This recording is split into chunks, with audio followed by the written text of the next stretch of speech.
L'auteur de la lettre aux Hébreux parle d'Aaron, qui fut le premier souverain sacrificateur, et par là, le représentant de tout le système sacerdotal. Il était au-dessus de tous les autres prêtres et lévites, au-dessus de tous les sacrifices et de tout le sanctuaire. Au jour des expiations, il entrait seul dans le lieu très saint. Aucun autre que Aaron ne pouvait entrer dans le lieu très saint. Et l'auteur dit que le Fils est plus grand que Aaron, beaucoup plus grand. Et il en dit la raison. Aaron est mort. Et celui qui meurt ne peut jamais accomplir quelque chose de parfait. Lorsqu'il meurt, il doit laisser son œuvre inachevée. Ainsi, l'auteur de la lettre aux Hébreux dit Aaron est mort. C'est pourquoi son œuvre n'a pas été parfaite. La mort l'a arrêtée. Elle n'a jamais été achevée. Il devait y avoir une succession de prêtres pour continuer l'œuvre. Il y eut beaucoup plus de prêtres et beaucoup plus de sacrifices, tous se succédant pour essayer de rendre cette œuvre parfaite. Et le chapitre 9e de cette lettre aux Hébreux nous dit qu'ils ne purent jamais la rendre parfaite. Il y eut un nombre immense de prêtres, des millions de sacrifices et des rivières de sang, et cependant rien ne put jamais être amené à la perfection. Alors le Fils vint, un seul souverain sacrificateur à jamais, qui est toujours vivant. Hébreux 7, 25.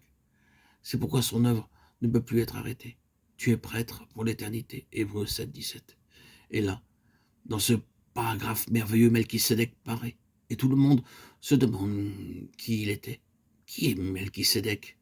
Nous pouvons chercher dans toute notre Bible sans jamais trouver la réponse, et nous ne la trouverons certainement pas en dehors de la Bible. Cet homme mystérieux arriva, pour ainsi dire, de nulle part, et personne ne sait où il allait. Il n'a ni commencement ni fin en ce qui concerne le récit, et il est donné comme une illustration du Seigneur Jésus, le souverain sacrificateur, sans commencement de vie et sans fin de jour. Il est le souverain sacrificateur éternel, ce souverain sacrificateur qui est plus grand que Aaron et toujours vivant. Il vit à jamais pour intercéder. Hébreux 7, 25. Ensuite, il offrit un seul sacrifice pour toujours. Les souverains sacrificateurs avaient employé des millions de sacrifices, mais rien n'avait jamais été rendu parfait. Lui, par un seul sacrifice, l'a fait. C'est accompli pour toujours. Et il a été le sacrifice aussi bien que le prêtre. En tant que prêtre, il s'est offert lui-même sans tâche à Dieu. Si nous continuons de cette manière, nous commencerons réellement à croire que nous avons ici quelque chose de supérieur, de meilleur que Moïse et meilleur que Aaron. Savons-nous pourquoi Dieu a réuni ces deux hommes ? Ils étaient frères, mais ils étaient très différents. Et cependant, ils devaient vivre et travailler ensemble. Pourquoi cela ? Et quelle était la différence ? Moïse était le gouverneur. Il représentait le gouvernement et l'autorité. Ce qu'il donnait, c'était « tu feras, tu ne feras pas ». Moïse gouvernait et exerçait l'autorité en Israël. Mais Dieu est encore autre que cela. Aaron était l'homme d'amour et de sympathie. Le sacerdoce signifie tout simplement cela. Amour pour le pauvre pécheur et sympathie pour les hommes. Dieu met ces deux choses ensemble. Il ne serait pas possible à un seul homme d'être tout cela en lui seul. Il n'est pas possible d'avoir uniquement un autocrate. Il faut unir au gouvernement, à l'autorité, un cœur de compassion. Si ces deux choses sont ensemble, nous aurons alors un Israël très bon. Il nous est dit dans cette lettre que Jésus, le Fils, est supérieur à Moïse et à Aaron.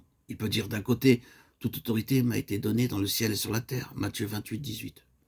Le Père lui dit, assieds-toi à ma droite, jusqu'à ce que j'aie mis tes ennemis sous tes pieds, pour te servir de marchepied. Hébreux 1, 13. Il y a deux images merveilleuses dans cette lettre aux Hébreux. L'une dit de Jésus qu'il est couronné de gloire et d'honneur, et qu'il s'est assis à la droite de la majesté d'en haut, jusqu'à ce que ses ennemis soient devenus le marchepied de ses pieds. Toute autorité étant en son pouvoir. Il est à la place du gouvernement. Et à côté de cela, nous avons cette autre image si belle, car nous n'avons pas un souverain grand prêtre qui ne puisse compatir à nos faiblesses. Hébreux 4, 15. Il est toujours vivant pour intercéder pour nous. En lui, nous avons non seulement l'autorité, le gouvernement, mais encore l'amour et la sympathie. Et il est tellement supérieur à Moïse et à Aaron. Son autorité est une autorité plus grande que celle de Moïse, et son gouvernement est plus grand que celui que Moïse a exercé. Mais son amour et sa sympathie sont infiniment plus grands que ceux de Aaron. Je crains que nous devions nous arrêter ici, bien que nous n'ayons pas terminé au sujet de la supériorité du Fils. Nous n'avons pas touché à son œuvre, l'œuvre par laquelle il a accompli la purification de nos péchés. Mais nous pouvons la voir nous-mêmes. Peut-être avons-nous ici une petite fenêtre ouverte dans les cieux. Ah, si nous avons la vraie fenêtre, nous pouvons voir beaucoup de choses. Nous pouvons voir de grandes choses et voir des choses lointaines. Mais ce que nous espérons de meilleur, c'est que ces pensées auront simplement ouvert cette fenêtre et que regardant à travers elle, nous verrons une chose, combien supérieur est Jésus-Christ à tout et à tous, et combien supérieure est la dispensation dans laquelle nous sommes entrés, et combien supérieures sont toutes les ressources qui sont à notre disposition à tout ce qui a jamais existé autrefois.